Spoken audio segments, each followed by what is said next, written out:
शुभ प्रभात। व्यक्ति सारी उम्र काम करता है और किसी भी एक जगह पर लगा रहता है। किसी राज्य में लगा रहता है, किसी परिवार में लगा रहता है, किसी संस्थान में लगा रहता है। बहुत मेहनत करता है, बहुत कड़ा परिश्रम करता है। लेकिन हमने सुना है कि बहुत मेहनत और परिश्रम करने वाले व्यक्ति को भी फांसी हो जाती है। सारी जिंदगी उसने बहुत मेहनत की, सारी जिंदगी उसने बहुत अच्छे काम किए। किसी परिवार में सारी जिंदगी अच्छा काम कर रहा था, लेकिन एक उससे गलती हुई और परिवार वालों ने उसको हमेशा के लिए बाहर निकाल दिया। माता पिता ने अपनी संतान को बाहर निकाल दिया, संतान ने माता पिता को बाहर निकाल दिया। ऐसा बहुत बार हम देखते हैं। सारी जिंदगी काम कर रहा था व्यक्ति, फिर भी उसको बाहर निकाल दिया। सारी जिंदगी उसने मेहनत करी, इतने सारा परिश्रम पुरुषार्थ किया, फिर भी उसको फांसी दी थी। ऐसा क्यों भाई? गलती तो हो सकती है ना। किसी बड़े संस्थान में काम कर रहा था, करते करते करते करते उससे एक गलती हो गई और गलती होते ही उस संस्थान से उसको हटा दिया। किसी राजनीतिक पार्टी में था, सारी जिंदगी उसने पार्टी को डेवलप करने में लगा दिया, मेहनत करता गया। एक ऊंचे पद तक सारे लोगों को लेके, जिन्होंने कभी मेहनत नहीं की बाद में आए वो ऊपर चले गए और वो मेहनत करता जा रहा है। लेकिन एक समय उससे गलती हुई, उसको वहां से हटा दिया। आखिर ऐसा क्यों?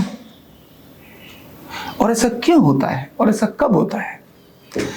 ध्यान रखना, ये तब होता है क्योंकि व्यक्ति से अच्छे कार्य करने की ही अपेक्षा होती है। व्यक्ति से विकसित करने की ही अपेक्षा होती है सबकी, कि भाई विकसित ही काम करेगा, अच्छा ही काम करेगा, यही अपेक्षा होती है। बहू भी घर में आई थी, उसे यही अपेक्षा होती है, तू सारी जिंदगी उस घर का अच्छा काम करना, यही तो तेरी जिम्मेदारी है। जिस दिन वो गलत काम कर रही है, एक या दो दिन उसने गलत किए और फटाक से घर वाले कहते हैं न्यारी हो जा, और बहू भी कहती है मुझे यहाँ ना कर दो, बहुत हो गया, मैं बहुत सह लिया। तुरंत ऐसा हो जाता है। ऐसा कब होता है और क्यों होता है? और ऐसा होना किसके लिए अच्छा और किसके लिए खराब? तो ध्यान रखना, ऐसा होना ये दोनों के लिए खराब, उस परिवार के लिए भी और उस बहू के लिए भी, उस कर्मचारी के लिए भी और संस्थान के लिए भी, उस राजा उस राज्य के लिए भी और उसके एक प्रजा जो व्यक्ति था उसके लिए भी। ये दोनों के लिए खराब, एक के लिए खराब नहीं है, दोनों के लिए खराब है। एक के लिए अच्छा हो, एक के लिए खराब हो, ऐसा नहीं होता। किसी व्यक्ति को डेवलप करने में, किसी व्यक्ति को आगे बढ़ाने में बहुत मेहनत लगती है।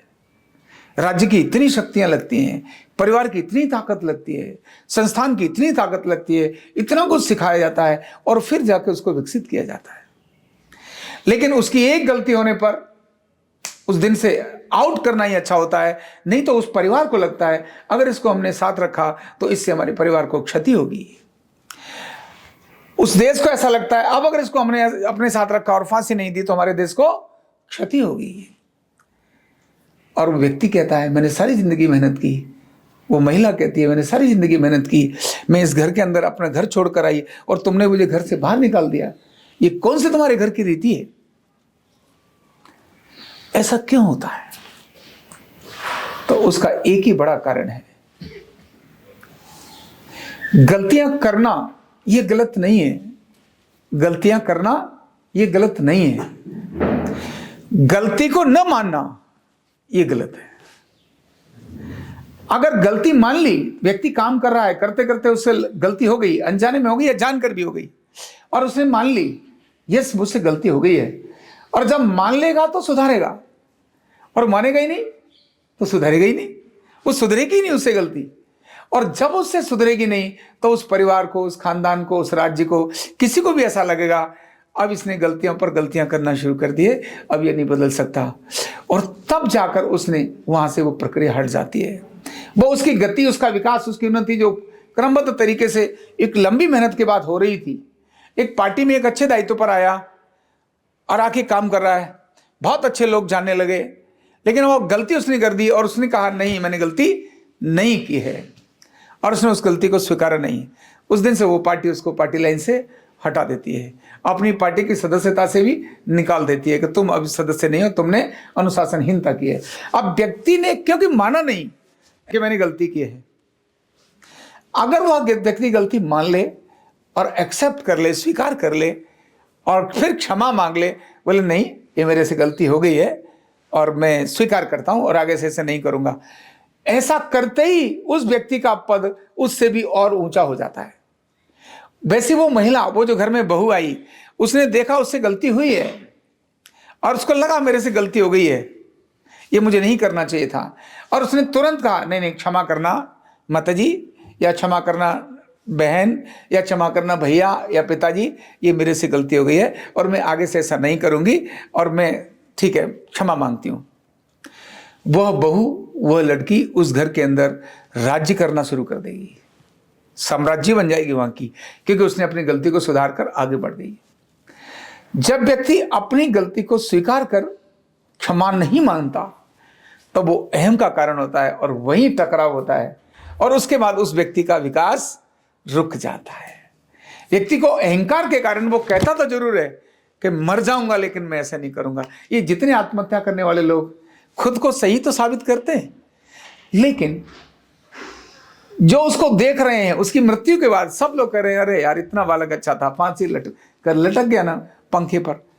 उसने अपने को सही साबित करने के लिए पंखे पर लटक गया, मैं सही था तुम गलत थे। अरे भाई तू सही और मेरे गलत, मैं सही और तू गलत, मार गोली, तू मर गया ना, हो गया ना खत्म। इसके बाद कौन सही और कौन गलत? तो गलती को स्वीकार कर जो आगे बढ़ता है वो कभी भी मार्ग में रुकता नहीं और आगे बढ़ता रहता है। लेकिन गलती स्वीकारी जाए तभी व्यक्ति उसमें क्षमा मांग सकता है, और जो क्षमा मांग लेता है वो अंदर और बाहर दोनों तरफ से हल्का हो जाता है और वो व्यक्ति प्रगति का बहुत बड़ा कारण होता है। ऐसा कभी नहीं होता कि किसी व्यक्ति से गलती ना होती हो, किसी व्यक्ति से अपराध ना होता हो। सबसे अपराध होता है, सबसे गलती होती है। जब नए मार्ग पर चलेंगे, कहीं भी काम करेंगे, लोगों के साथ चलेंगे तो गलतियां होंगी, लेकिन गलतियां होने पर उसको गलती ना मानकर सामने वाले को अपने को सही मानना, उसको सोचना नहीं, एक्सेप्ट नहीं करना, तब व्यक्ति वहां से रुक कर उसकी उन्नति की जगह अवनति होना शुरू हो जाती है। अहम के कारण वो व्यक्ति बोले जरूर ऐसा हुआ, हमने क्या, हम बेशक चाहे ब्लेम करे, गलतियां करे, लेकिन समाज उस सारी प्रक्रिया को जानता है और इसी से बन जाता है इतिहास। क्या बन जाता है? इतिहास। हम इतिहास में जब लोगों की देखते हैं महाभारत काल में किन किन की गलती आज हम देखते हैं, और हम उस समय की चीजों को देखते हैं, किसकी गलतियां क्या थी। महाभारत हुआ क्यों, किसकी गलती से हुआ, किसने क्षमा नहीं मांगी, किसने अपना अहंकार दिखाया, क्या वास्तव में हो सकता तो रोका नहीं जा सकता था? कौन था उस समय जो उस सारे पर कंट्रोल करके रहे, रुक जा बच्चे क्यों गलती कर रहा है। आज हम पितामह भीष्म को भी देखते हैं, वो चाहते तो राज्य को ठीक कर देते, दुर्योधन क्या कहते हैं आओ चल, गलती हुई लेकिन मानी नहीं, समझी नहीं इसीलिए मानी नहीं, उन्होंने गलती को समझा ही नहीं इसीलिए तो माना नहीं। धृतराष्ट्र वो जान रहे हैं कि मेरा बालक गलत कर रहा है, लेकिन पुत्र मोह के कारण उन्होंने जानी नहीं। तो जो जो चीजें वहां की हम सब देखते हैं, आज हम देखते हैं, नाटकों के अंदर भी हम देखते हैं, हो गई घटना, इसके बाद देखने वाले उसको देखते हैं और कहते हैं इसका पात्र ये ठीक नहीं था, ये सही था। वो रोल करने वाले तो दोनों ही अपने को सही मान रहे थे, लेकिन देखने वाला देख रहा है ये इसने गलत किया, ये ठीक किया। यही इतिहास बन जाता है। हम सबको जाना होता है और हम एक इतिहास का पार्ट बनते हैं, और इतिहास जाके बताता है किसने कैसी भूमिका अदा की। अंग्रेज इस देश में आए, मुगल इस देश में आए, कौन लोग ऐसे थे जो मुगलों से मिलकर उनका साथ दिया, कौन लोग ऐसे थे जिन्होंने अंग्रेजों का मिलकर उनका साथ दिया और अपने देश के लोगों को नुकसान पहुंचाया, कौन लोग थे वो? तो जो लोग थे आज जब उनको देखते हैं तो उनके नाम से हम अपने बच्चों का नाम भी रखना पसंद नहीं करते। हम कहते नहीं वो उसके नाम से नहीं रख सकते अपने बच्चे का नाम। क्यों? उसने अपने देश के साथ गद्दारी की थी, लेकिन जब वो कर रहा था तब उसको तो वो ठीक लगा और उसने गलती नहीं मानी। तो इतिहास बनता है, हम सब उसका पार्ट बनते हैं। जब भी कोई गलती होती है उसको सुधारेगा व्यक्ति तब जब स्वीकार करेगा, और जैसे ही स्वीकार करेगा तो क्षमा मांग लेगा और आगे बढ़ जाएगा। और जो ऐसी प्रक्रियाओं को करता रहता है वह व्यक्ति ही बहुत ऊंचे स्थान पर चला जाता है। वो अपने आप ही उस मार्ग पर, उसके लिए कोई मार्ग नहीं रोक सकता उसका, जो अपनी गलतियों को सुधार कर आगे बढ़ने की ताकत रखता हो। उसके मार्ग को कोई रोक नहीं सकता, वो बहुत हाइट पर जाता है। जो गलतियों को सुधारता है और आगे बढ़ता है, लर्निंग भी यही है, सीख भी यही है। जो सीखता है वो गलती करता है, गलती करता है वो स्वीकार करता है, स्वीकार करता है क्षमा मांगता है और सुधारता है और आगे बढ़ जाता है। लर्निंग भी यही है।